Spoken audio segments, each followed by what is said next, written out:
هل الحب يكفي في الزواج تعرفي كام واحدة يا أستاذة هبة أو كام واحد كانوا بيحبّوا بعض وما كمّلوش؟ وفشلوا؟ فشلوا، أكيد كتير، أكيد في أعداد لكده.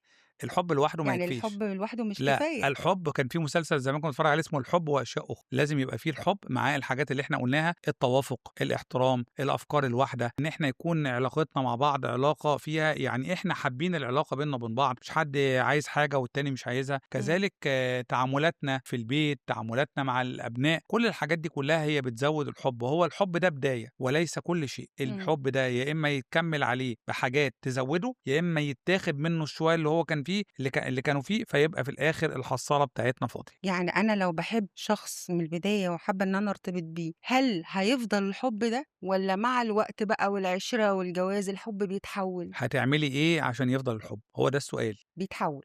لو أنا ما عملتش حاجة آه. إيجابية تجاه هذا الحُب، هيتحوّل لبعد كده إنه يبقى عادي. أنا لسه من قريب حد يعني يمكن امبارح 2 مثلًا واحدة بتحب واحد جدًا وبعدين لقت منّه تصرُّفات كل شوية ب ب كانت بتقول لي: "أنا ما أقدرش أستغنى عنّه من فترة." جاية مثلًا امبارح بعدها بفترة بتقول لي: "أنا حاسّة إنه ما بقاش فارق معايا." إيه إمم. اللي حصل؟ لإن كانت بتشتكي من تصرُّفاته السلبية مرّة، في مرّة، في مرّة، هو خلاص خلّاها بت ت تُصاب بالإحباط واليأس من علاقتها بيه، فبالتالي ما بقاش فارق معاه. فإذًا الحُب يا أزوّده يا إما أنقّصه. إيه اللي هيزوّده؟ التعاملات اللي إحنا قُلنا عليها، اللي فيها المشاعر، فيها الوِد، وفيها العلاقات المتساوية بيننا وبين إمم. بعض، وفيها إن إحنا ما ندخّلش بعض في أزمات وفي مشكلات طول الوقت، دي تزوّد الحُب، أمّا العكس يقلّله.